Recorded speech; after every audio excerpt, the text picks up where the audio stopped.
under more people. Yeah, there you go. There you go. We're on the record. Perfect.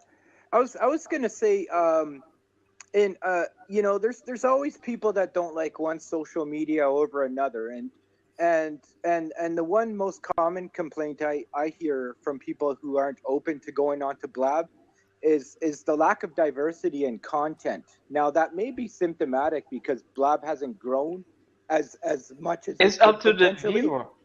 but I've heard a lot of people say, well, they all talk about the same thing on Blab. It's all about marketing and Right. Or self Blab. help and or Blab. Blab's always a topic on Blab.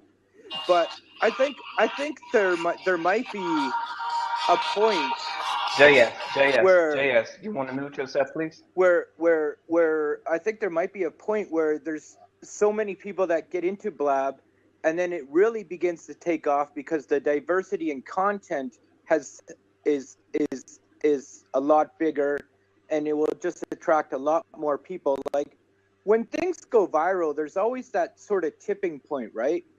Before it takes off, that initial catalyst to making something go viral. Yeah, the thing is, I don't know what his real name is. Fields mentioned Davon. Oh well, Davon, as Davon mentioned, I fear that this lovely little community that we've developed will be destroyed when it does go viral, and we'll think back at how great it was, and then it went to shit because Kim Kardashian jumped in for an afternoon or something. We're not even Well, the. I'm no. Personally, myself, no, no. Well, explain why. Myself, no, it, it's safe. This is still a baby. And anything you do with a baby, you want to nurture it. You want to take care of it. This is my house. I'm sorry to say, but I've been here. I'm not going to allow someone to come into my house and take over my house. I'm not. That's how I look at this platform. This is my house. And if you don't like the standards of it, then you go back towards the other platform that you was on. This is my house, and you're not going to destroy my house. Oh, That's how I agree with you. It's just that if it does go viral, the sheer numbers of people that don't give a crap about the community may overwhelm then what's it will been. be already a army built where that army is already there, and we're going to make sure that we're going to protect our homes. And if there has to be a but one person army, then therefore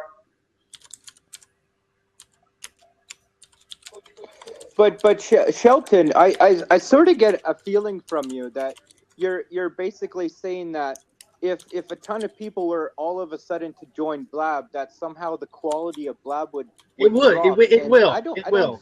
I don't see it. I don't see that. I see more people that some would have nonsensical blabs, and you would have a few people that would, be troublemakers, but you would have a lot more people bringing in great content at the same time. I mean, I believe that people are generally good people on average. This is where we disagree. I think that when the masses descend upon Blab, it'll just ruin everything. I mean, I don't have a problem with it. I don't have a problem with it. I mean, that's just natural. That's just like Reddit. Like Reddit. Think about Reddit. Like if Blab turns into Reddit, there's going to be parts of Reddit there's parts of Blab that are just going to be horrible. But there's lots of quality content on Reddit, and there will continue to be lots of quality content on Blab. Okay, what about YouTube? I mean, there's so many people on YouTube. It's become so overly saturated that your chances of having a viral video are like one in millions. And if you yet, didn't get at the with ground, so I'm many, sorry, if you didn't get at the ground of that, then you're screwed. That's just simple as that. You know If what? you didn't, Millions of people but out there buying lottery tickets every week, and one person's going to win. that's real. but but at but at the same time, like you go to YouTube that has millions and millions of users, you can find excellent videos, you can find documentaries, you can find how-to videos, you can find videos of people sharing their experiences and engaging topics. So I wouldn't say like the quality of YouTube has dropped because it's been, overly populated. Well, this is the thing. I had a great discussion with someone who did not believe me, but I gave her my apocalyptic scenario. And my apocalyptic scenario is you'll have an apex, and at the top of the apex will be your Kim Kardashians or whomever, and they will have blabs of 500,000 or whatever people in them, and then the average person will also have the opportunity to just start a blab with like 10 people, like they have now. So it's not an either or situation, that you'll be able to have both because the platform is so flexible. So it will need to get to a point where it's like television, where you can see what a menu is of choices and options, where people you're interested in and topics you're interested in can be easily searched. It's going to have to get to that point, because you're going to have 1,000 blabs going all at once. It's not like you can just roll in now and easily scroll down. And even then, I'm noticing it's getting harder to scroll down, that sometimes that the number of ongoing blabs can be 50 or 60. And that Well, gets if you got good content and you're talking about something that a lot of people want to tune in, then you're gonna have those type of numbers. If you're talking about junk or you're not doing nothing, then you're not gonna have the best people coming into your room. They're gonna pop in, they're gonna pop out. They're gonna pop in, they're gonna pop out. Right now, you got 21 people and 78 then came in. If they like what's going on, they see the conversation, they see what people are talking about, they're gonna stay in. If they don't like it, they're gonna leave. That's just simple as Okay. that. Great Okay. content going to keep people going. And Okay. So right now the marketers in the network, the marketers and the gurus will have the larger audience, because 100% of those people are in that field. 100% of those people are doing that. Okay, so what do you guys think of the idea? Like, do you think that celebrities, for example, would be too intimidated to go onto Blab because of the intimacy? All of a sudden, people just want to ask them questions and Some jump will. on. And some will, but I real quick. I think that there's a new paradigm. Money, yes, there's a new paradigm. They will not come on this platform without some type of contract or some type of deal to come on this platform. You're probably right. No money. Sponsors aren't going to be interested in this unless it scales way up. I mean, I work with people who buy in-game advertising, in TV advertising, various things of that nature, and sponsor programming. These numbers aren't even close. I mean, the best people on Blab right now would have to probably literally have 1,000 times the number of viewers that they have in order to attract most any kind of attention from sponsors. Amen. So Amen. The people who are looking to monetize social media are probably going to have difficulty coming into Blab. Individuals that want to come into Blab for a variety of purposes. Here's where it works for a celebrity or somebody who's prominent. You come in here to make apologies for things. You come in here because the tabloids are saying crap about you and you really want people to kind of get to know who you are. You come in here because you're perceived as having no sense of humor, and you come in here and you let people see you have a sense of humor. All those kinds of things. It's the humanization of the brand or the individual who actually can be sort of a brand or the service. It's a way of connecting people to also fan bases, way of connecting users to products. So, just to be able to come in here, if I have, lateral software, for example, to be able to come in here and have that intimate platform to address people who are having needs with that. Or I could even see the guys from Dyson Products coming in here and talking about some of the features of their vacuum cleaners or whatever, where it becomes an extension of what they're doing at Costco's and other stores where they're demoing them, and they're doing something like that here. But the direct monetization seems to me like it's going to be difficult to figure out. And also, I think it'll be either stars on the rise or has-beens. I think like Spencer Pratt is on here, but he can only get 150 people at any one moment. So, I mean that's the thing I'm very very perplexed about. I mean, Spencer Pratt is a brand name. He is a brand name reality TV star, and he can only get 150 people on this platform. That is bizarre. No, I don't think it's bizarre. Because there are some people out there, I think, that are brands that may be going like this. And then I see brands that, they haven't caught mainstream. They've had difficulty. They've had their 15 minutes of fame, and then they're going down, and they maybe will try and stop in on a Blab or even a Periscope or someplace like that to see if they can't just wring a few more dollars worth out of that old wet towel. Then again, the demographics and of the people that are users here, Blab does not have as huge a millennial base as one would expect from a new technology. That's another interesting thing. Why haven't younger people adopted this platform? Given that, yeah, I thought teenagers would be rushing the platform because they love to talk with each other. You just don't. A lot of people don't see them on because they're not on during the day. But there's a fluctuated of young folks that's on this platform, and the only time that you see them are at night because during the day they're at school or at work right now. So 100% of the young folks that comes on the platform is only going to come on late at night. How do I know? I'm on at night. So I know that some of the young folks that comes on, it's like 10 or 15 blabs going on, just a group of young people. Zane says, because they see you and are like, oh my God, old, and it's not private, which is true. I mean, they're going to come in here and they're going to see people with gray hair, and then they're going to realize it's not private. And a lot of times on those 2 or 3 o'clock in the morning things or whatever, I'm sure there are a bunch of people that are popping in, and there's little kids that are under the covers with flashlights and their phones blabbing at 2 or 3 o'clock in the morning, so their parents don't know, and then adults are coming in and they feel uncomfortable.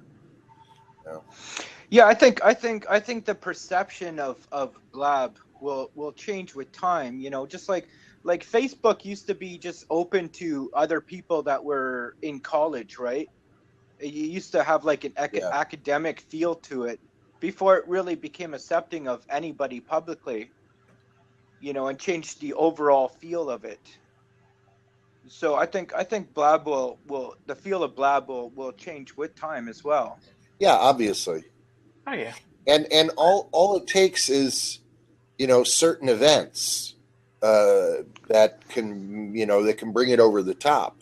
It's hard to say. I mean, I'm gonna try and do a Blab on here, and the folks at Team Blab are saying yes, we want you to try and crash the system. Now, people have been saying they're going to try and do that, but we'll see what happens with the one I'm going to do. Well, I've been encouraging people to take a screenshot of their Blab and share it on Facebook, because people can look at the picture and really get an idea of what it's about, versus just posting Blab's awesome, check it out, There's much more of an investment that one has to make in Blab too, than they do in a Facebook or a Twitter or something like that. And sure, but right now the mechanism to promote Blab seems to be word of mouth. So it seems that if anyone has the power to move Blab forward, it's us, the people that are using Blab. Oh, David says he's going to go. All right, y'all. This was awesome, but I got some housework I need to be doing right now. Yeah. And I shall talk to everyone later. And this conversation, yeah. Yeah, good to see you, as usual. Bye. Good to meet you, troll. Huh? Bye. Good to meet you. He's not the troll, he's the hunter. His name's Troll Hunter. I tried to shorten it. Yeah, he was like, okay, bye, troll. I like that. No solutions on their own. So really, if this is the only content I have to watch here all the time, then I would make what I want I have never understood people who have these combos but don't make the difference they want, right? We have the power to create what we want and seek and to make it successful. Well, And then there are times when you just want to get together and just talk. I don't Yeah, know. that's Do you have to be like saving the world 24/7? yeah, that's a really good point. I don't know. The reason I jumped into this one is that is I don't know the answer. I honestly don't know why more people are not on the service, given how addictive it is. It's very, and there's a huge turnover rate apparently. Yeah, the churn is pretty amazing, but it again, I wonder. I'm looking at it, and it seems as though there's a lot of people on here who you go to Facebook or you go to Twitter or whatever, and depending on who you are and what you do for a living, you may believe that everybody on there is in social media or is a life coach or is a this or is a that. But Hmm. there's a huge diversification of the people that are on there, and we don't see that yet. So what I've been seeing on here is really limited to individuals who either are coming from a background of having experience streaming video, or are looking at social media as a space where they make a living. I'm a life coach. I'm a social media expert. I'm a this. I'm a that. But Right. where are the plumbers? Where are the doctors? Where are the lawyers? Where are the guys that work at Starbucks? So that I don't see the heavy diversification. It kind of makes sense though, because if your profession is like social media, for example, Actually, Karen, there it's are a ton of real estate agents on Yes, here. there are a lot. it's Yeah. you're going to be motivated, and you'll most likely find out about any new thing in social media that's happening, and you'll probably be the type to be part of it before everybody jumps onto it. So that part doesn't surprise me too much. But it's Oh, sorry it's to it's interrupt. interesting. Like, I'll explain. Google Plus is an interesting example. When Google Plus came about, they literally had to force feed it to a lot of people because they were having trouble with getting people to adopt it. The reason Okay. being is the early adopters, I'm one, we did something called Google Buzz, and it failed. We invested a great deal of time into a social media platform that Google put out called Google Buzz. Oh well, then they came out with Google Wave.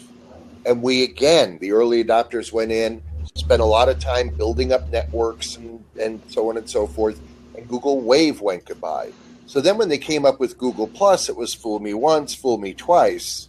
And so the early adopters weren't really coming in. So there is, for whatever reason, I'm not seeing as many of the early adopters that I would expect to be coming in here. Although, I've seen Robert Scoble and Brian Kramer and Brian Fonzo and a few of those guys, and there is fairly good usage around the Bay Area. A lot of San Francisco people and Silicon Valley people that are coming in here. But I talk to technology people all the time, and a lot of them have come in here, spent 10 or 15 minutes left, and have not been back. So, that's probably the next step for Team Blab, is to go out there and try and find people who have come in here and ask them and say, what is it about this space that you came, and it may just be that, it has difficulty being defined at this point, or that people are more targeted in terms of how they want to work their social media. I don't really see how the ROI applies right now to a Blab. So, or maybe they Yeah. just feel they'll come back when there's more people here. Earlier on, me and Anello talked about how this platform might be too intimate for a lot of people. How a lot of Yeah. people might not be comfortable being face to face with strangers. Public 'Cause speaking is very scary. It's the number one fear in the world, public speaking. And this does represent public speaking to people. yeah, because a lot of social media originated with text, right? I mean, if you talk about the chat rooms like in the 90s, you know, but it was very easy to participate in that because all you had to do was type and just Yeah. pick a username. And Yeah, I mean, to this day, I was on SFNet in 1991, and it's funny because I'll run into people and they go, "You were Dark Wizard?" Yeah. Yeah, but this is a debate that I frequently encounter. I don't. This has a potential to be much more than simply a chat room with video, and that's what I, as a Blab producer, that's what I strive to do. I strive to make this more like an interactive Charlie Rose show than it is just people essentially doing a text chat room in video. So that's my vision for it, and like. You know, there is some debate as to should a moderator just walk off the stage and let the guests talk to each other. I think that they should at least be open to that, because if you have four interesting people, or you have three interesting people, and a fourth interesting person wants to jump in and talk, then you should be able to leave the chat and just act as the producer. I don't have a problem with leaving. And some people are diametrically opposed to that concept, and I don't have a problem with that. But that's there are no rules. There are no rules. But that's my personal philosophy. In social media, they say to the brands, you go to where your clients are, you go to where your customer base is, you go to where your people are. So the other thing is there's probably a lot of people that are saying, I've been to Blab, my people are not there, and I'll go back there when my people are there. So again, for the Robert Scobles of the world, he does like the platform, but when he speaks, he really wants several thousand people to hear what he's saying. So there are other places that he can put video up, and it's going to get passed around. And I would love that too. I would love several thousand people to listen to what I have to say. Oh, we're Facebook friends, and I look all the time, and I could say something similar to what he says. I get 5 likes, and he gets 450 likes. And I know the feeling. Yeah, well, it's fine. He's Robert Scoble, and I'm me. I'm not worried about it. But I'm just saying, it's different for me being here, because where would I be otherwise? I might be visiting a neighbor. I might be talking in a coffee shop. Because of the work that I do, I'm governed by non-disclosure agreements. I can't even talk about it. I work with corporations on that level. So, there are kinds of things that I wish I could have bigger platforms for, or more people listening to. But, that's someday maybe. I don't mean. I'm sorry to interrupt. I just want to know Jason Horton, who is a big YouTuber, is in the Blab, and if he wants to take my seat, I'm more than willing to jump out and let him talk, because I'd like to know what he has to say about this subject. So, Jason, do you want to jump in? Yeah. Just say yes or no, and I'll jump out. Okay. Okay.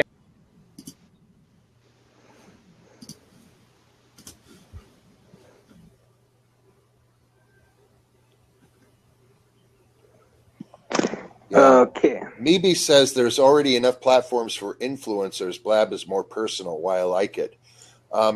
Again, it's going to be hard to see. The Team Blab has mentioned that they're not concerned with income streams, at least for 2 years. Obviously, they'll be looking at what they're doing and going through the data with a fine-tooth comb along the way to kind of look at what makes the most amount of sense.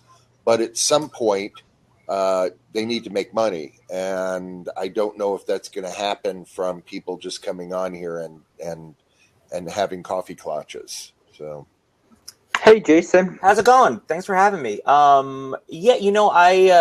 been live streaming for a long time on different platforms. And, I always kind of wonder, like, why is this amount of people here at this time, and when and who? And, I feel like, obviously Periscope and Meerkat maybe first, then Periscope or around the same time. It's a real renaissance with live streaming.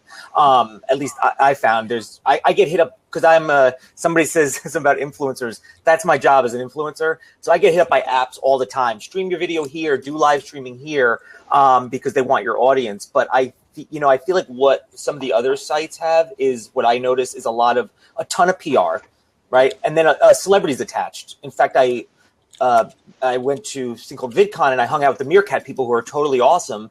And they had a merger with like CAA, which is a big Hollywood agency.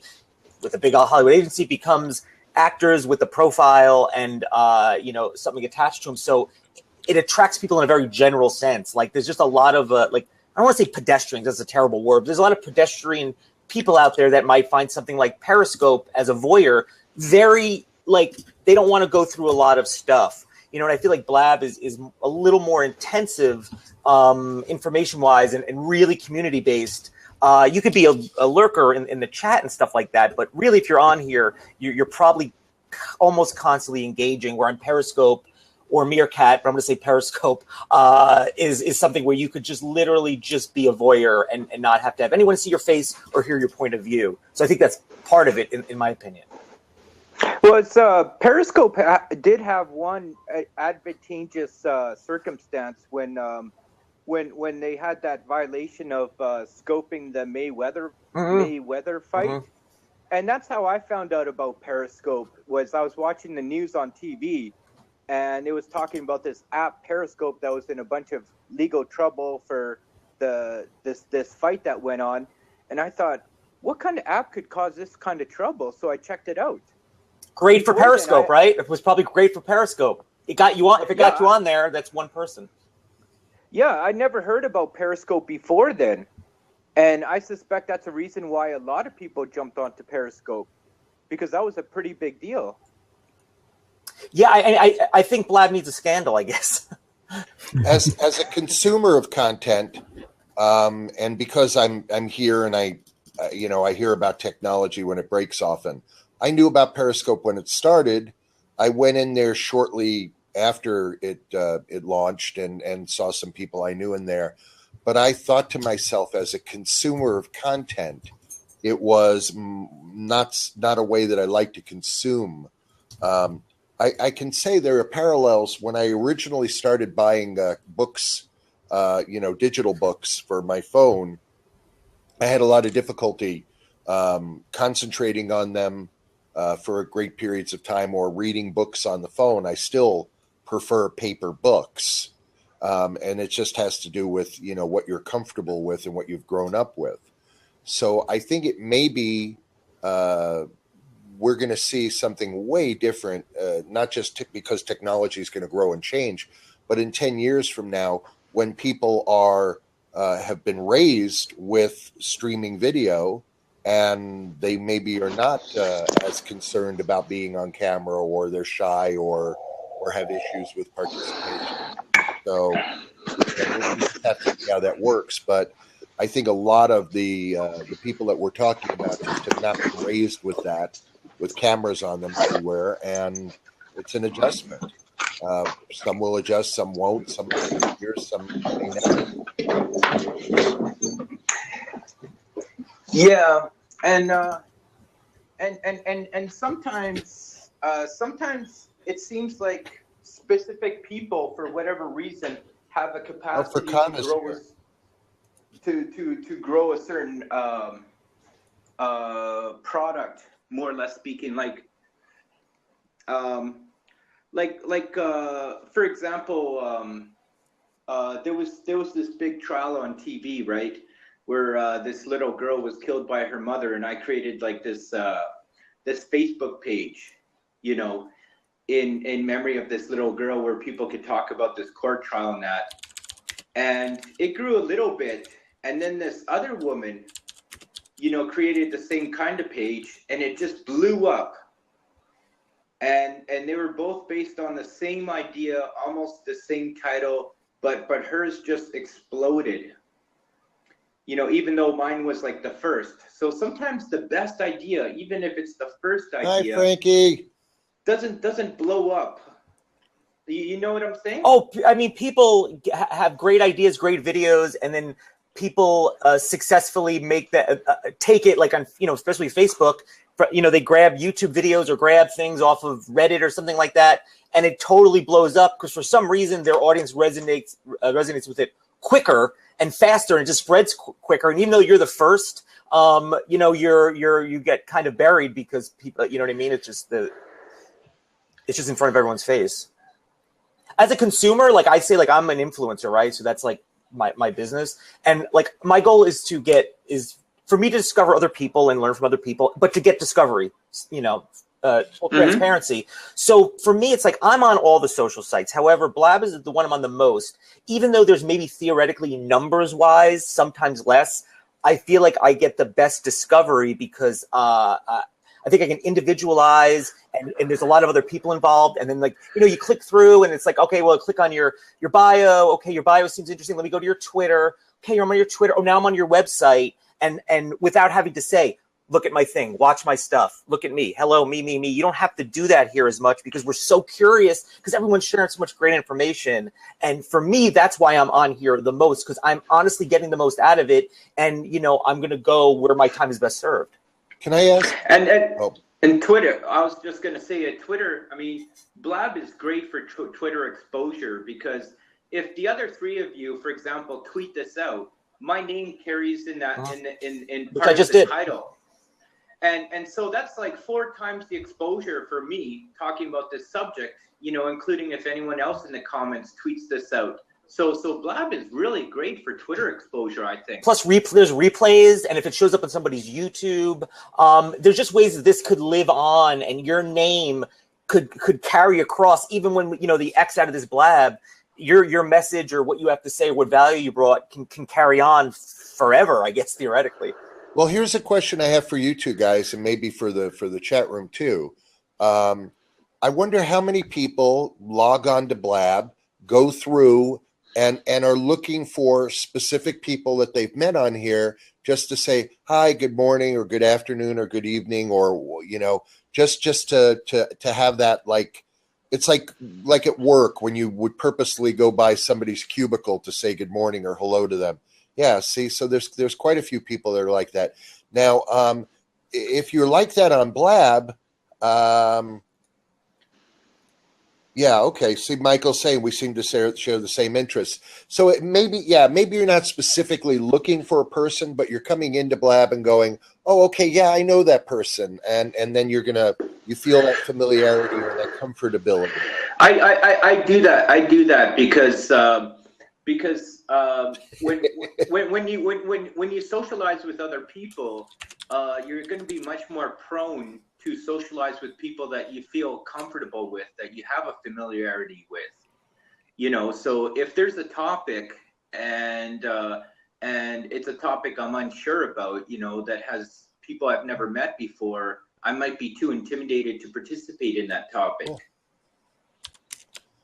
Yeah, I feel like for me, it's just like the way, like, why I would look at a blog post or why I'd watch a YouTube video. It's usually a title of something that either I want to know more about or I feel like I can bring value to or add to the conversation or be part of it or get another point of view. Who's in it is sometimes great, but I look, because if somebody was just hanging out, I probably wouldn't go in there even as much as I like the people or not. I'm there because I want something or I want to give something or I want to be supportive or whatever. But my time is valuable, and I don't I would never be in this thing right here if I didn't have anything to add or any value I thought I could bring. And then when I run out of value, I leave. Will you have a specific agenda that you're monetizing this or looking towards monetizing it? Or are you here because more of the community aspect? I feel I have something to give, and I feel I have something to learn. I think this is. I hear people talk about good content all the time, and I don't feel that people have an intuitive sense of what really defines good content. And I like to think good content is basically defined as something that you find value in. And some people might just find value in just connecting with people that they're familiar with, or just having the space to talk about whatever they wish to talk about, versus a particular subject.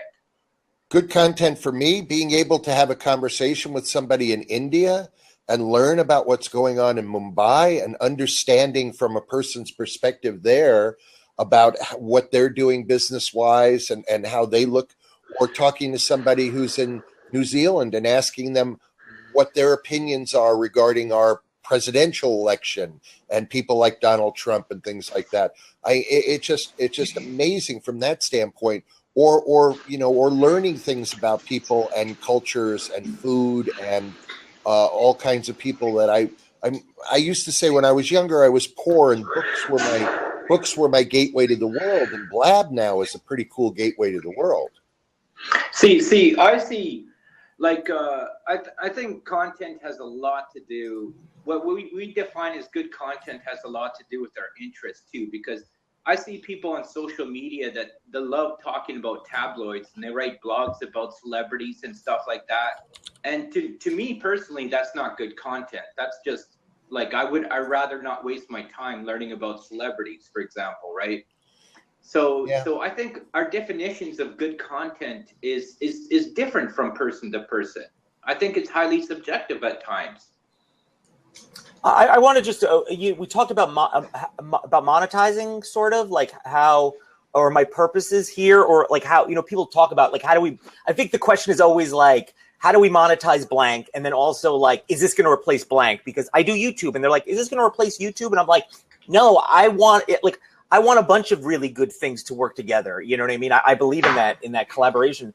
But I mean, I have the luxury of, I don't sell anything. I don't ask anyone to buy anything. I don't ask anyone for money because I charge brands. Like I have a podcast that has advertisers. My videos have advertisers. That's how I make my money. But if I'm on here and then somebody goes to my Twitter and follows me on Twitter or goes to my YouTube channel and watches one video, I theoretically have monetized this because the more I grow my audience and everything else, the more I can charge brands to promote their stuff. So yes, theoretically, every time I'm on here, and if the numbers on Blab, people have asked me like, oh, what are you, like, are you using Blab a lot? Like, what are your follower count? I leverage all of that stuff, but I'm lucky that I don't have to ever ask anyone for money. So it's not hard. It's not a hard sell for me to do. Can you guys hear me? Yeah, we can hear you, Michael. We just can't see you. Just to touch on hello, everyone. I can't hear him either. Yeah, I can't hear or see. Really? So, Darryl, are you the only one who hears me? Apparently, Here's a question then, getting back to what I was talking about, the warm and fuzzies here. Coming in and seeing people you like to see and say hi, and that whole thing. Like you'll stop in on a Monday, somebody's got a cold, and then you come back Wednesday and you see them, and it's like, how's your cold? And have you felt that way regarding for those of you who are like that, who have those kinds of relationships or feel that proprietariness? Do you have you felt that way on other social media or streaming video or anything that would be considered an online forum? I'm not sure if this is relevant to your question, but I found with streaming social media like video content, the best way to maintain an audience is to have a relationship with your audience. So. Well, again, it's people are going to care about the topic, and that's cool and groovy. But I want people to care about me. The best way that people can care about me is my showing them I care about them. Yeah, they come for one thing, and then they come for the topic, but they stay for you. I think that's always hopefully the goal. But I never try to be like, hey, you don't know who I am, but you should love me, so come here. That's how some people do it. It should be like, I have this thing of value to you that I don't want anything else from you except for you to have it. They'll come for that, but they might be like, well, I like what this guy has to say or the way he says it, because frankly, everything that we do, there's hundreds of people doing the exact same thing, giving out the same information, whether it's providing comedy or commentary or how to have an email funnel. But the thing is, I think you want people to get that information from you over somebody else. That I look up guitar tutorials on YouTube, and I could get the same. There's 20 people doing the same song, but for some reason, there's just certain people I like getting that information from, and I'm pretty loyal to them. I'll be honest with you. A lot of the stuff that I talk about on here is not only stuff that other people are not talking about. It tends to be a little bit unpopular, especially given many of the professions of many of the people that are on here. Because I talk about how I hate the word passion and passionate. And I try to explain to people why it might be easier to learn to love to do what they're doing than to try and make a living doing what they think they might love. And it tends to be counter to what at least 1,500 people on here are talking about. But I do talk about that. And there are some people who stick around and some people who say, well, whatever. But if you can come on here and you can zig while everybody else is zagging, that might also get you a base too. I love a good shakeup. Whether I agree with it or not, I always love a good shakeup and a little less glad handing and stuff. Actually, always journal. Do you guys repeat the same information across all social media, or do something each platform? I personally, and that's something I really, really learned about 5-6 months ago, is that I need to know who's at the other end of the platform, and I don't treat them all the same because there's different people, even though there's some crossover. And the worst thing is to just blanket the same message, because then if people see that, they're like, well, why am I following you in all these things if you're saying the exact same thing on all of them? If your Twitter just automatically goes on Facebook, I don't need to follow your Twitter anymore because it's going there right on your Facebook. Less, people are a little savvier with who and what they follow. And I like to message. I like to speak I have a successful Tumblr. Very different messaging than my Instagram. Instagram is it's all very different. Yes, sometimes if I'm doing a brand thing and I have to have the same messaging, I will, or I might change it up a little bit, but I never auto post, and I try to speak the language of the platform. Never auto. Yeah. Darryl, so you say yes, you agree. Are you agreeing with Jason's points here? No. A previous commenter was saying there seems to be trouble with the fourth seat, and I said, yeah, I agree. It sounds like, Darryl, you can hear me, right? Yeah, I can hear you, Michael, but I mean, there's some kind of technical trouble. I'm not hearing you very well. People can't hear you. Can you hear me at all? Darryl, you've gotten very soft now. Weird. Yeah, I don't know. You do hear me, Jason? Yeah, it just sounds Jason so much louder. Okay. Anyway. It's my annoying voice. I can't help that. But I'll answer that question too. I think, in terms of messages. So there are people out there in social media who tend to be more of broadcasters. A lot of the influencers tend to be more in the way of broadcasters. And their audience tends to be very similar across media. So you're going to see them usually approaching most media the same way, although, obviously it's going to be slightly changed up, taking advantage of the particular media that you're at. I wouldn't do 140 character post in Facebook because I'm not limited to it there. So from that standpoint, I would make sure that my messages maximize the particular medium that they were on. But there are also people who have very clear calls to action, and they may be talking to different communities about what they want that person to do. Then you've got brands that may be in a particular space because they're talking to one demographic and they want to talk to another demographic in a different space. Some brands use Twitter for real-time reputation management. So they're in Twitter to see when somebody posts in there, hashtag, this company really sucks, I had a bad experience with them. And then their goal is to try and de-troll that person and get to them and diffuse them and take care of their issues. So if you do not have a clear call to action, my promotional video, for example, is designed simply to get people to Google my name so they can see the variety of services or things that I can provide people with. And then once that happens, I do try to have dialogues and conversations with people so they get to know me. And during that process, the goal is that a certain number of those people will become advocates for me, and I will become advocates for them. And I believe very much that we are in a time and a place where you need advocates, period, end of story. This is how things are getting done. People are making buy decisions, whether it's goods or services, based on what other people have to say. And if you look at some of the books that are coming out there now, Brian Kramer's got one called Shareology. Shel Israel came out with a book yesterday called Lethal Generosity. And it's really all about this kind of like give, and you will get kind of philosophy. So I think there are people who are walking into streaming media and it's all about, I just want people to know who I am and I want to get to know other people. Yeah, it's real quick. I just want to address this thing about this auto post. It seems to be causing a little bit of a rift about auto posting. And I'll just give you my personal reasoning. Hey, is that number one, if you post your Twitter on Facebook, I have meetings at Facebook, so you can take my word for it or not. But Facebook doesn't like posts that link out to other sites. They want you to stay on Facebook. So right there, it's devaluing your post on Facebook. I also think that nobody is so busy. Their life is literally crunched to the second that they don't have time to post things. Even if it's the same messaging, pretend you love the way you worded it. It fits perfectly. Or you're like me. I do it sometimes too. You do have time to post it in the other places.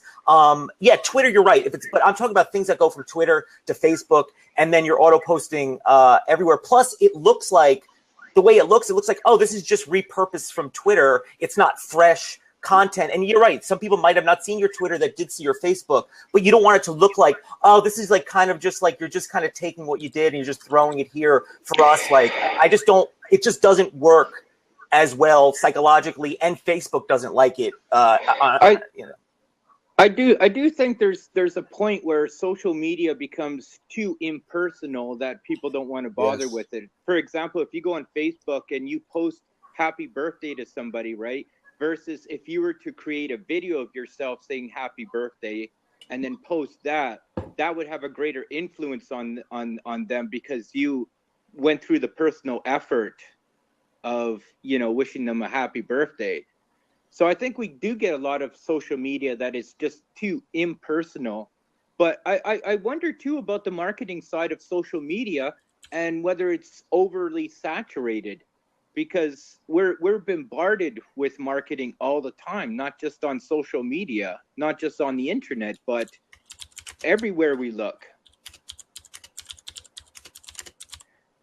And so I mean, one thing I worried about Periscope was Periscope going to become like the shopping channel, where people would be just trying to basically, peddle out their stuff, Well, I think there's that, or also what is already happening is they're just growing an audience. They're not selling anything, but they're taking that audience and then leveraging it to the brands or getting favor through it that way. Like kind of almost like saving it up for like kind of like the big sell down the line. So you never really know what people's intentions are.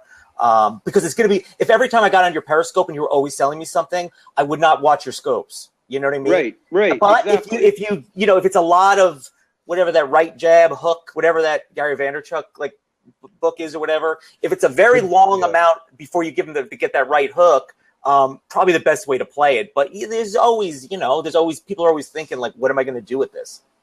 Furkan is here, and I think maybe it would be a good idea to offer my seat to Furkan. I think you could. It says there's an open seat here, though.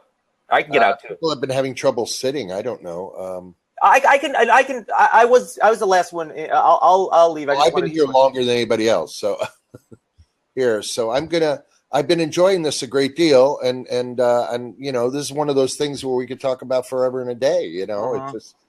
It's a very broad subject. Yeah, it is, and I'll just leave on a note. I can't think of his name now. The number 2 over at Berkshire, Charles Munger, and he basically says it's very difficult to duplicate success. The success is different for everybody, and the contributing factors are often hard to duplicate. But he says what you need to do is pay attention to the inanities. And I think with regards to social media, what people really need to be looking at is, I think mentally what works well is what doesn't work for you when you're seeing somebody else do it. Why does that turn you off, and so on and so forth, or ask other people what turns them off, and try to avoid doing that kind of stuff. And with that, Jason, I'm with you, like, as far as Twitter is concerned. Don't follow me, and then I follow you immediately back, and the next day you unfollow me. Right? Yeah, you think it's cool to have 50,000 people following you, and you only follow 50. Guess what? I will block your ass quicker than you can say jumpin' jack flash. I don't care who you are, and autoresponders. Oh, trick me. Yeah, give me an autoresponder that says, I really like your tweets. Yeah. Please come and visit me on LinkedIn, blah, blah, blah, blah, blah, blah. Yeah, and I'm not going to know that was an autoresponder. This is the thing. Why I think Blab works for a lot of us is You can't auto respond Blab. I can't come on here and be a 15-year-old girl. This is it. It's transparent. It's honest. It's whatever. If I BS somebody on here, I'm going to get caught eventually. Somebody will know it. Whatever. And that's just kind of the way that it is. You can't fake Blab. At least not right now. I don't know what tools I'll have in the future, but and that appeals to a lot of people. But then again, I think it's a deterrent to a lot of people coming here too, because you really are pretty naked when it comes down to it. So anyway, that's just my thought. I like that nakedness here. I like seeing, people that don't have the razzle dazzle behind them or any of that kind of stuff. Or that's a really good thought. Popeye says, I am what I am. Anyway, thank you so much, both of you, and everybody in the chat room. And I will see y'all later. Yeah, thank you. Okay. Yeah. Yeah, I really like that thought. I mean, you can't be impersonal, in terms of using bots and autoresponders, and you've got to be authentic, as in, true to yourself and what you have to offer. And people can do their research with you. They can click through and kind of see what you're made of, and kind of see, oh, maybe this person is not what they claim to be, because you link all your stuff on here, and it's just very easy if you're educated to like eyeball someone's accounts and be like, this doesn't look very well engaged. It looks like just a bunch of hashtags and buzzwords. But yeah, I know with social media, like I sort of get turned off when I read an article, say, about Facebook and Facebook stock going up or down, and then talk about how Facebook is basically a population of potential consumers, because I don't like being viewed as like a potential consumer. It takes away from me being viewed as a person. You know what I mean? Yeah, I guess it's. I mean, Facebook is really, really whether we like it or not, it's a very, very good marketplace to be, or a place to share information, because you don't need to be an expert, or you don't have to be savvy in anything. The amount of people on Facebook is, our parents are on it, our parents' parents are on it, and it just spans so many people that it's just hard. Like, it's worth it to use if you're doing this, because it's going to theoretically hit, like, throwing, spaghetti at a wall. Some of it's going to stick. Can you guys hear me? Yeah. Can you hear him, Jason? I cannot. No. I don't know if you try refreshing your Chrome or your browser. I know that works for some people, at least from what I hear. I'll can't get clear in. the cache out and I'll come back. You refresh that. Yeah. I just, I feel a bit of that from social media. I feel like businesses are looking at me with, like, they see me and they see dollar signs, and they don't see me, and it turns me off a little bit, Well, because you don't want to be, I don't know, you want to be treated with like some kind of respect, you know what I mean, or at least speak to me like a human being, or at least on the platform you're on, at least be conducive to what that is and have that same conversation. It's always nice. But I think people have something, and if they get an audience, they just want to sell it. They just want to sell as quickly as possible. Right. Yeah, it's let's see. Hopefully we can get this person on. Your volume is somebody on there for a second. A bit low. I can hear you, but you are a bit soft. Okay, sorry about that. I am on. Yes. Yeah.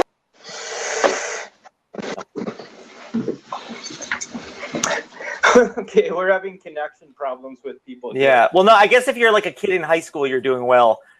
But if you're Michael, it's not. I still can't see or hear him. Yeah, I don't know. He's become self-aware. Darryl, you can still hear me, right? Self-aware. Yeah, I can hear. There we go. Hi, Kurt. Hey, how's it going? Can you Hello. hear me okay. It's going all right. Good. This is actually my first day on this Blab thing. I find it interesting, and I had also I've done some periscoping before, and I have a friend of mine who I wish we were talking earlier, Travis over at DigiVid Media, and we're discussing. We've been watching the incarnation of these things. Like when Periscope came up, the thing that, from a professional view, that I'm seeing is you've got to wade through a lot of crap to find what is actually of value. I guess I'm jumping on here because I don't know, that one person who was coming on before there, it seemed kind of, I don't know, like, I mean, you guys are sitting here, I've been watching about now 5-10 minutes and a very serious discussion about all this that's going on and about what the import of the social media and how to use it and stuff like that. And God, I wish I had a smoke right now. I'd go out and get some. And you get a lot of people on there that they're not. I come from a media background. Okay. It's a lot of noise. Television.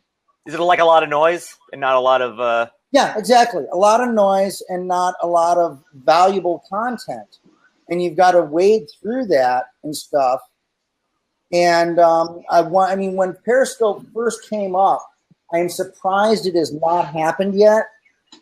But I can almost guarantee there's going to be at some point of time some either stalking thing or something to do with child. Right.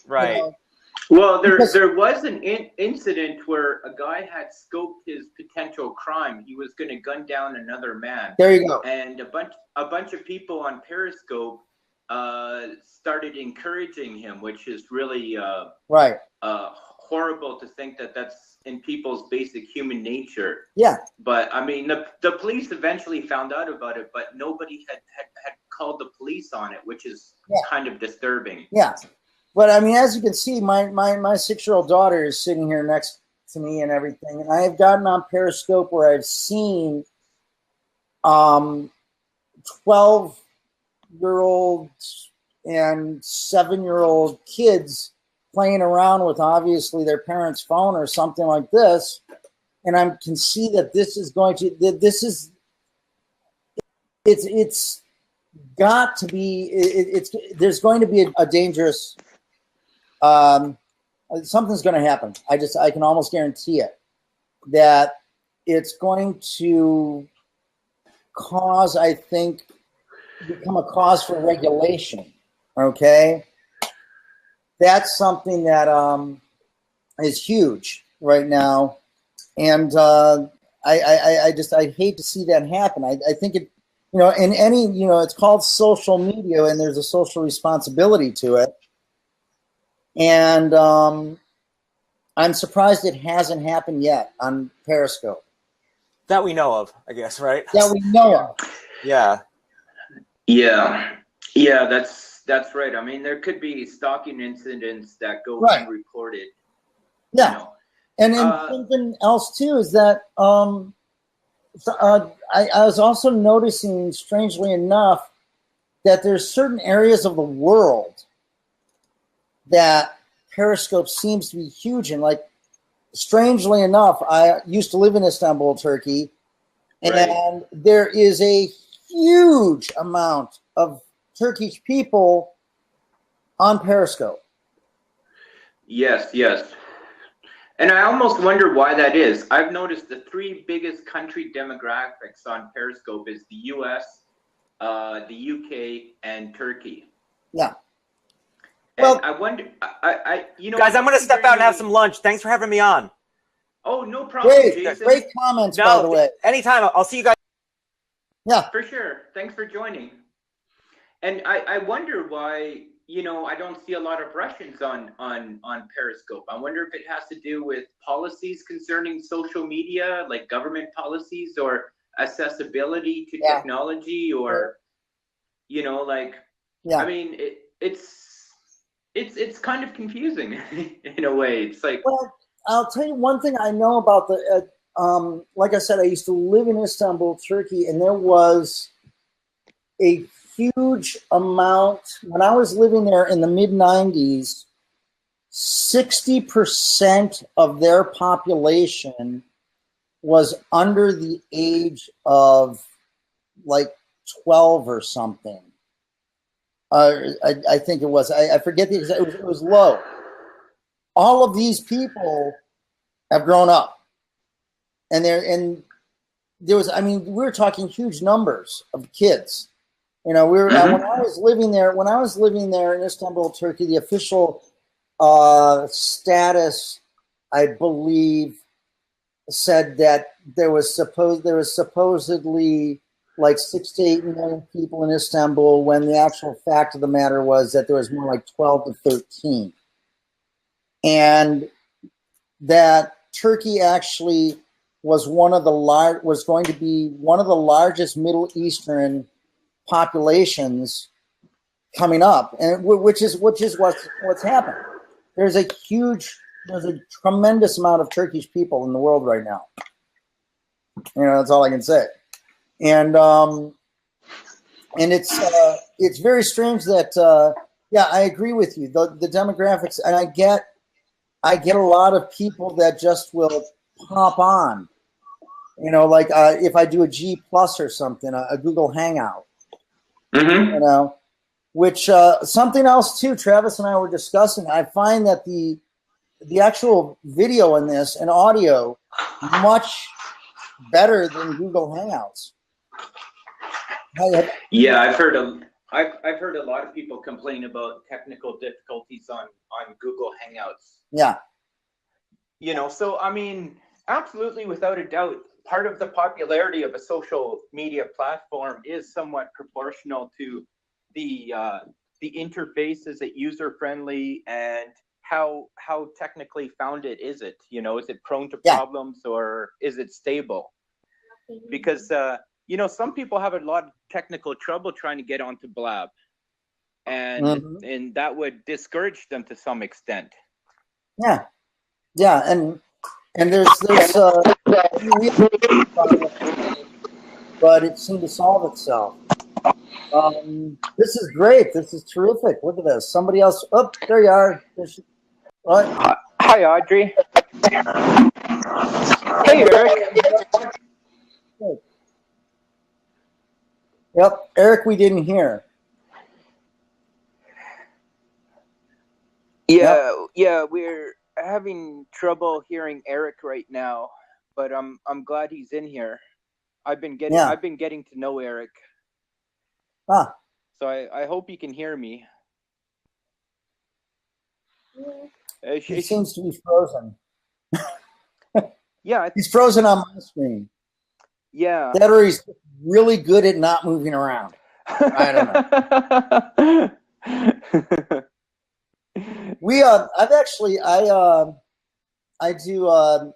I'm a musician as well as working in film and television, and I have actually used Periscope to broadcast some of my open mic performances and stuff. Yeah, see, I think Periscope is far more musician than Blab is, because you're performing for an audience. You know, you're not taking part in a discussion. Right. Well, it's very good. This is great for discussion. You know, I mean, I got totally involved in what you guys were talking about, to the point that I'm here on, and I should be going and getting some. Yeah.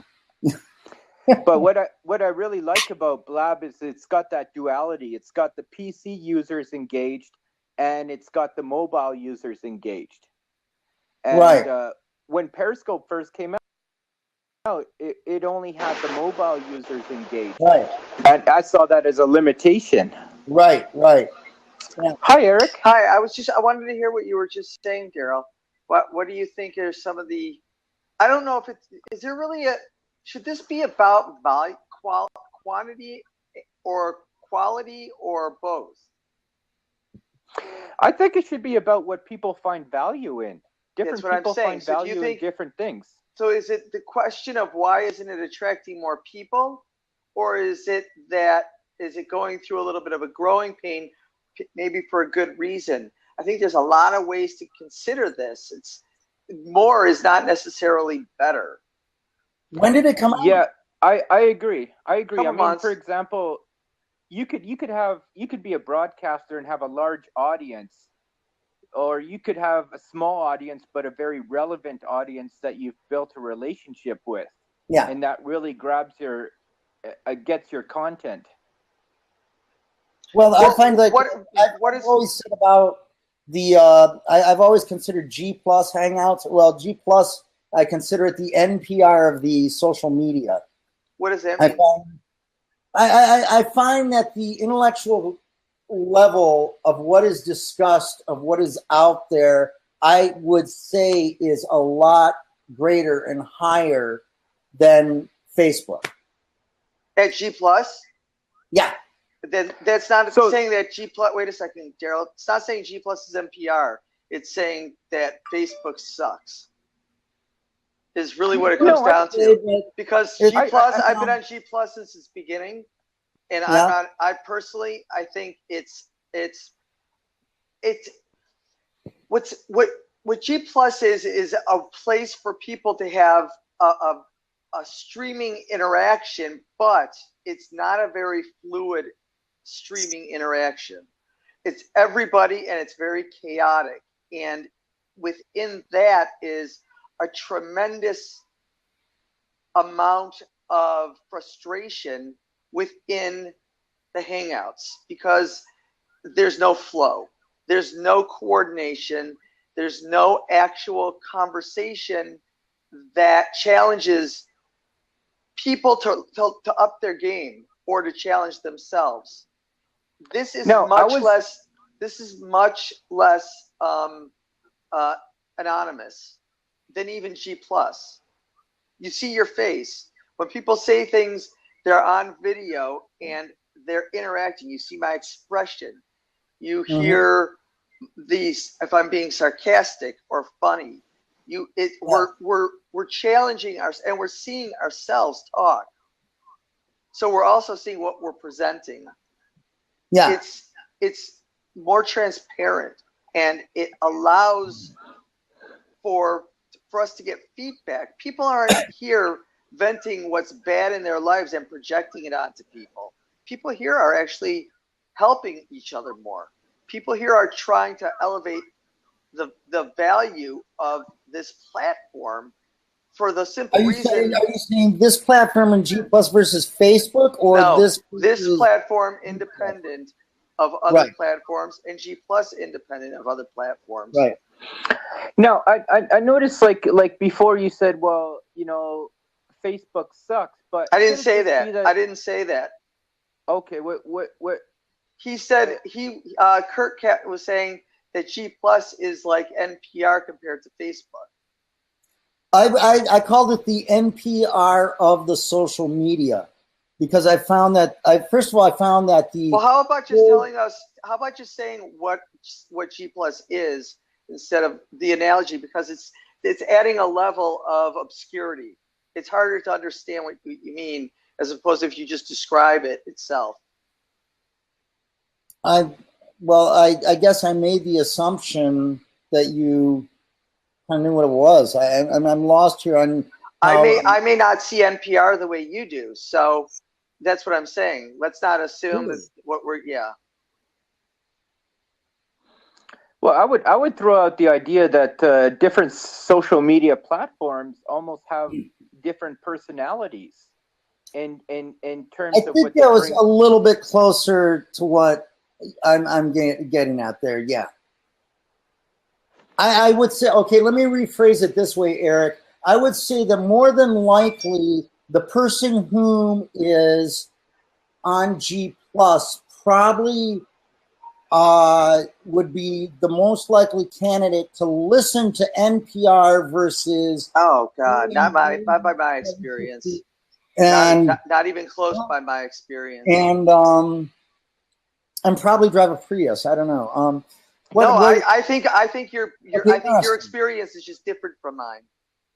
Can you guys define NPR? That's what I'm saying. National Public Radio.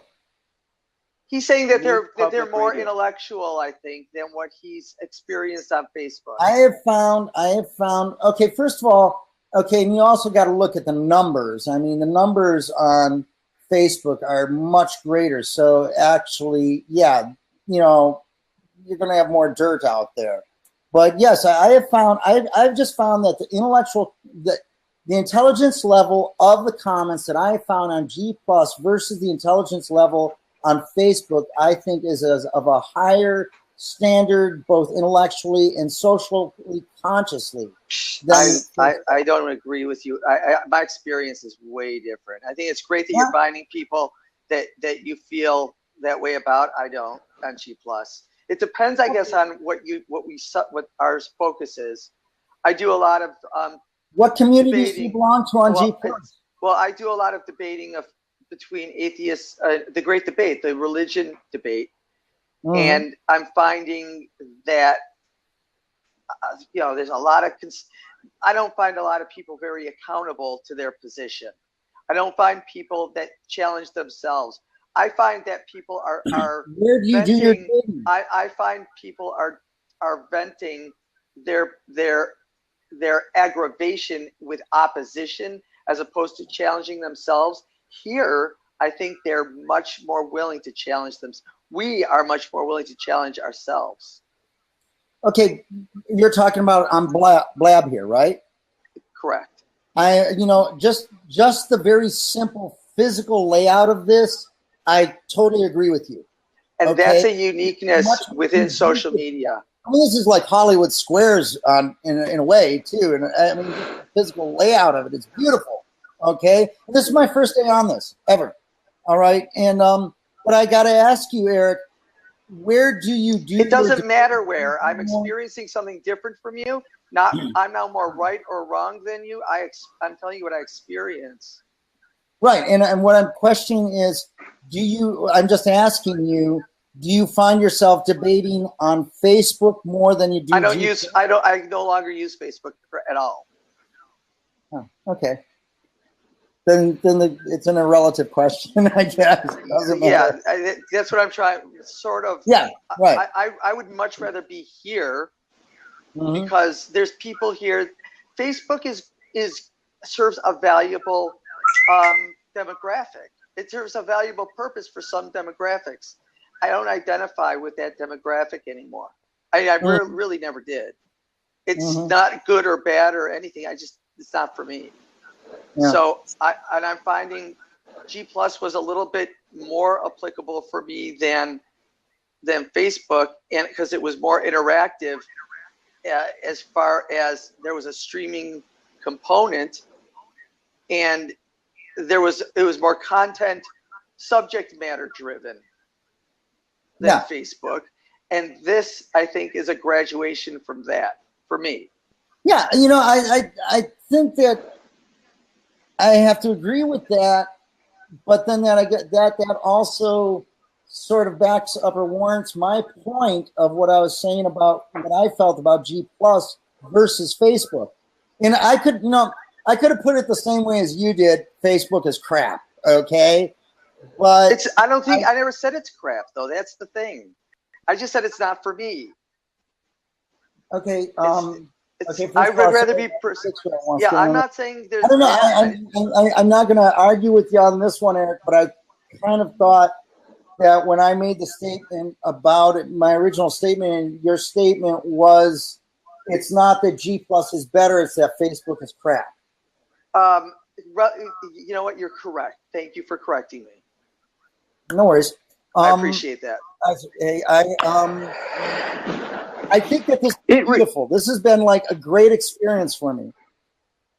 It really reminds me of what people personally value. Like Eric, I believe is the type that really values challenging ideas, learning, and growing as a person. Hopefully growing. Where just like acknowledging that you corrected me and thanking you for it.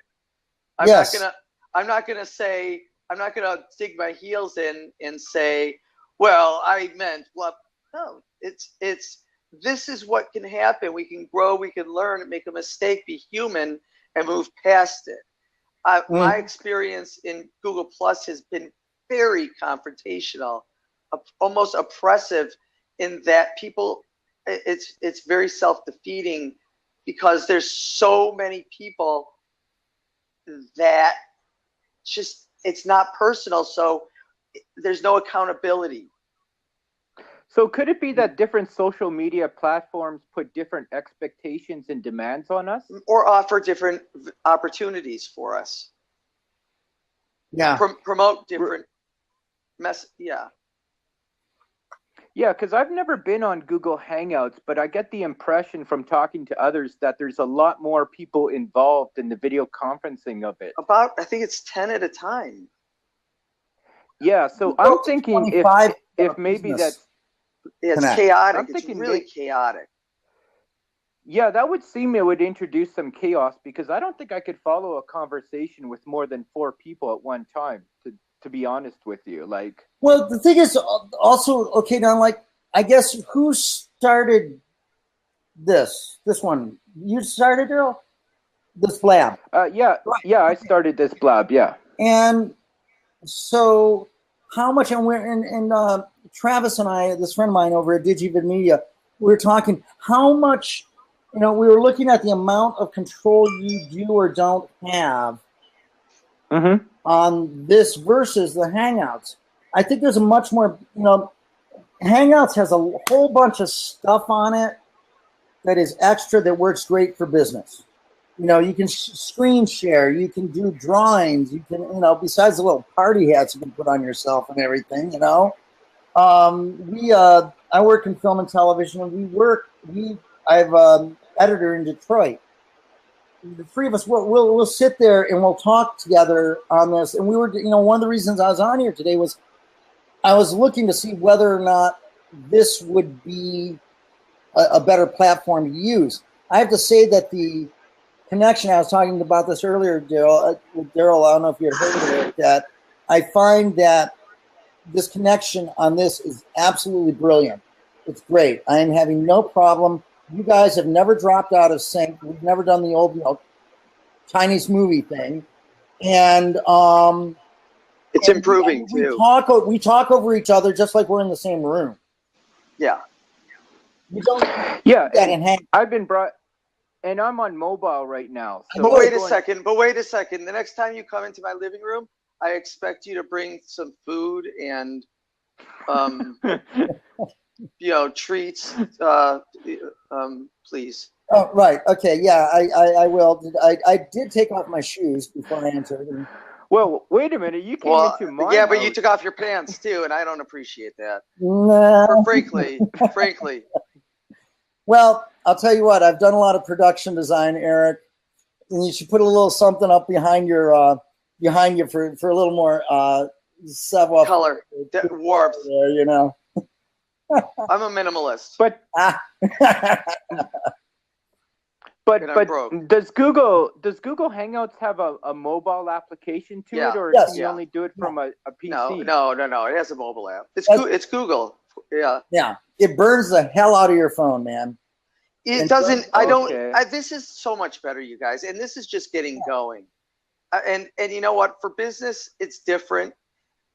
Google Plus is probably more appropriate for certain forms of business, but for a small business or a person building their brand, this offers a way of coordinating with other people that is far better. People here seem much more interested. No, people here don't want to necessarily be the authority. They want to utilize each other. Well, I think also there's I noticed Darryl, and I forget who was on with you before here. You guys were answering questions that were coming up on the side here and everything, and I think there's a big age difference thing for me. I mean, I'm 54. Okay. 41. Holy crap! You're really old. I'm just old. I'm 51. Oh. 41. Well, don't worry. You get older, it gets worse. It just goes down, yeah. Yeah, right. No, not relating to anything in particular, of course. No. Yeah, my 6-year-old daughter's here, just to let you know. So, yeah. Hey, sweetie. Jackie. Say hi, Jackie. Jack. Hi, Jackie. Yeah. She didn't say hi, Jackie. She just waved. Yeah. Well, that's 6 for you. Oh, she's a renegade. Yeah. Yeah. But I find that, just like I said, I mean, we've been going at it now here, just the 3 of us, for what, almost 20 minutes here or so, right? Yeah, something like that. Right. Okay. I mean, I don't know how long this whole discussion's been going on, but it's been going on for a couple hours. But the topic should go on. We should be discussing the topic more, I think. It's a great topic. I think, and I think is that this is going to be, you know where this is going to blow up?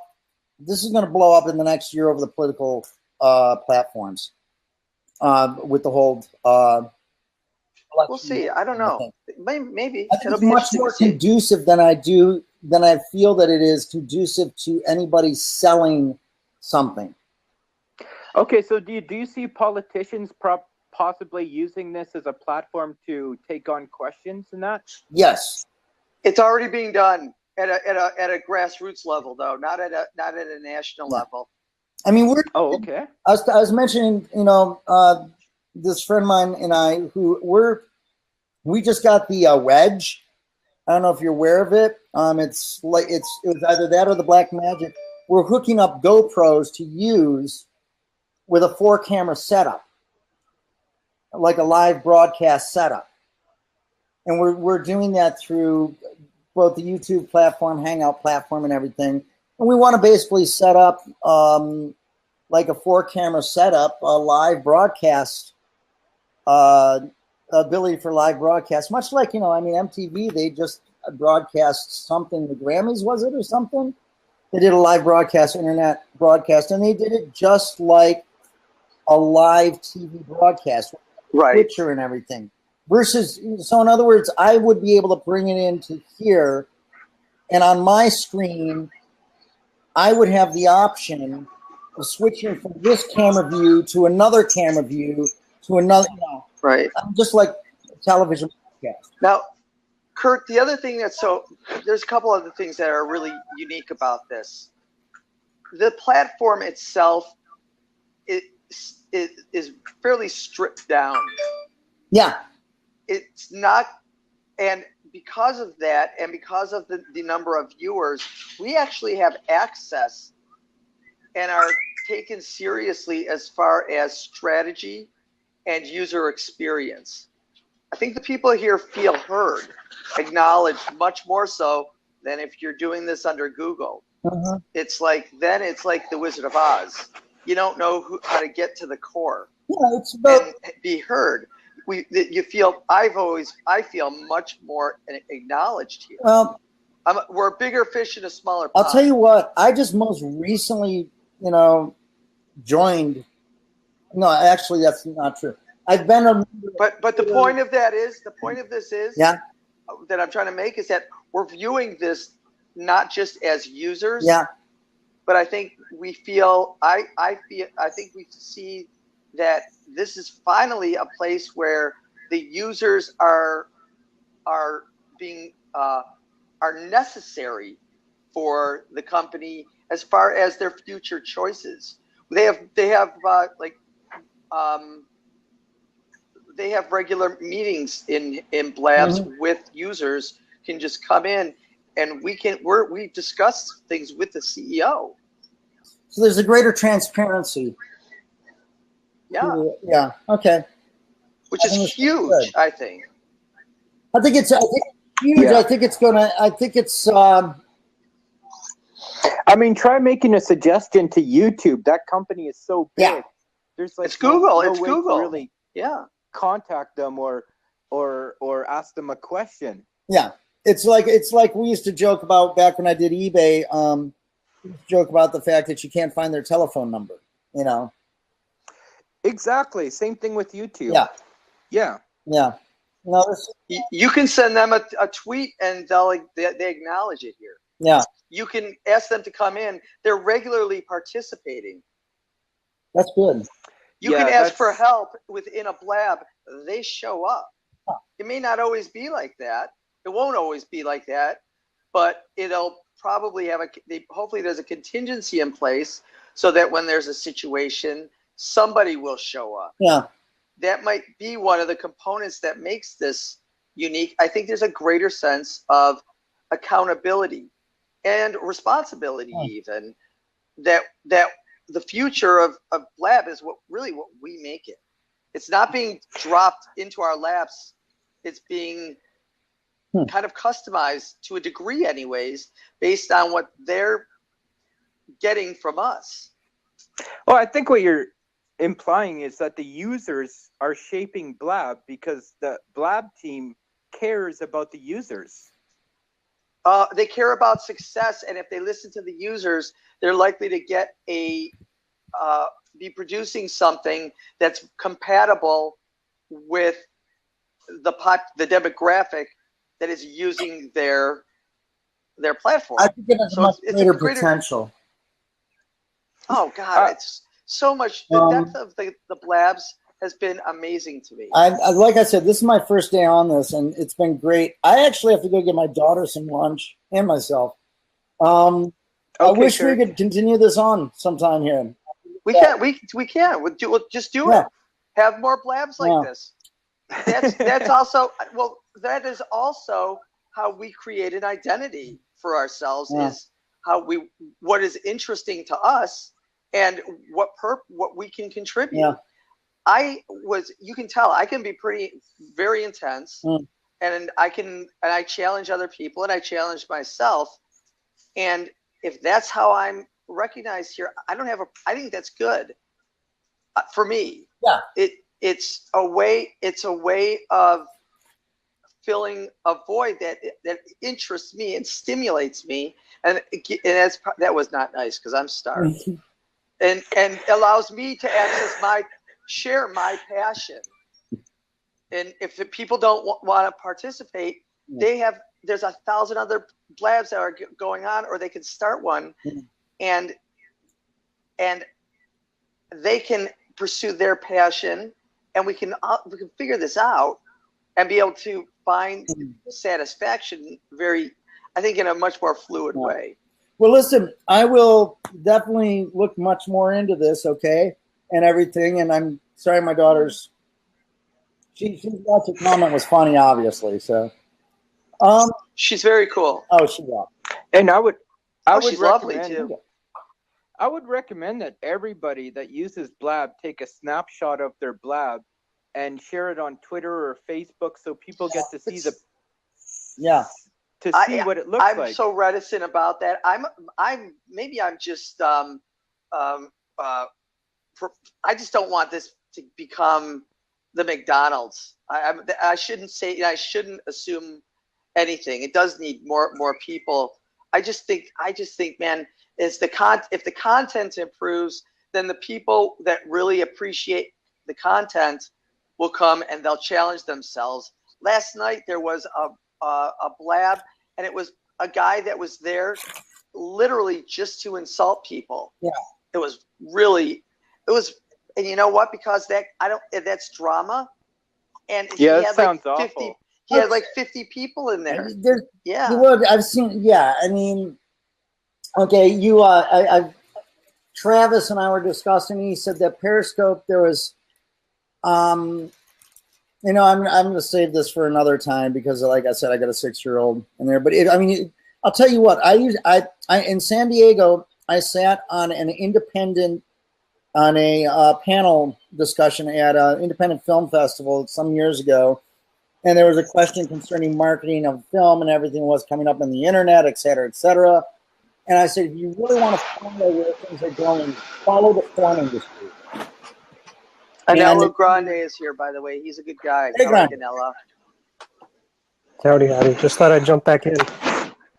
Yeah, good to see you again. Kurt, it was great to meet you and your daughter, and follow me, follow Darryl, and follow everybody else, and interact, and I think we should keep sharing feedback with each other. Yeah, absolutely. I'll see you guys later. I'm outie. It's really good. It's great input, by the way. Thank you, man. Thanks for coming by. I will. See you again. Okay. All right. Let's see. I don't even know how to get off on this. You don't know how to get off? You know what? I actually learned that a while ago, thank goodness.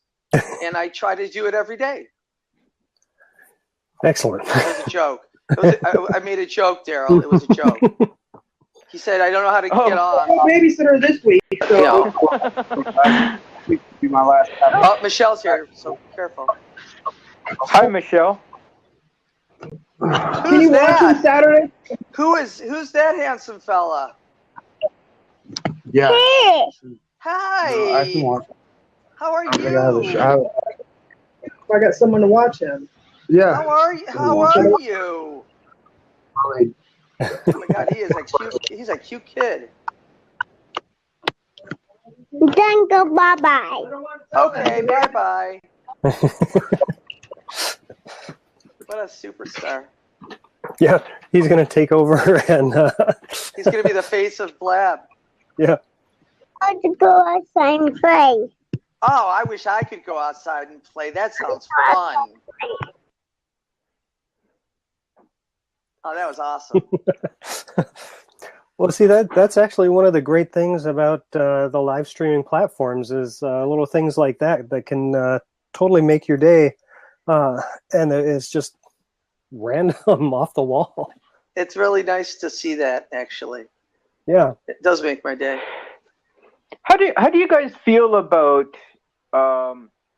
when, for example, you go into a Blab and say there's like 2 people on the video conferencing, and then all the rest of the seats are kind of locked?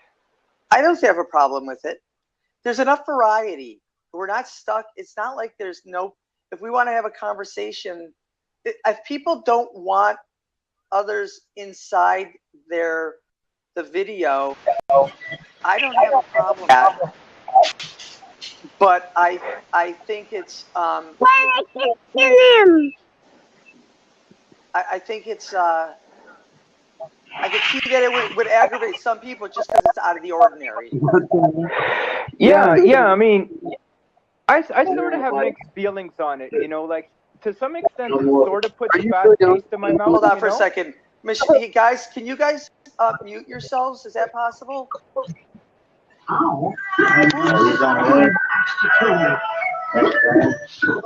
Look, Daddy and me. I know. You just. Hey, Daddy, could you mute yourself? Because there's a lot of ambient sound. We can't hear each other. And, do you see how? Ah, he left. Damn it. Yeah, for me, I sort of have really mixed feelings about it. You know, because on one side, it sort of puts a bad taste in my mouth. You know, because it's almost like if there was like a group of people talking and they held up a sign that said, "We don't want to talk to you," or "We don't want you part of this conversation." You know. But is that not a human thing? That there's sometimes that we want, because we can always in the chat say, is it possible if I could come in? And then you generally get an explanation at least. Yeah. But I'm talking about like when the broadcaster automatically locks a couple. Right, seats, I get that. I get that. But they can unlock it too. So if you say I really have a point I'd like to discuss with you that's applicable, I understand what you're saying. I get it. I don't think it's shutting us off completely. I think it's just saying we want to be focused, you know, or have greater control. And sometimes it's appropriate.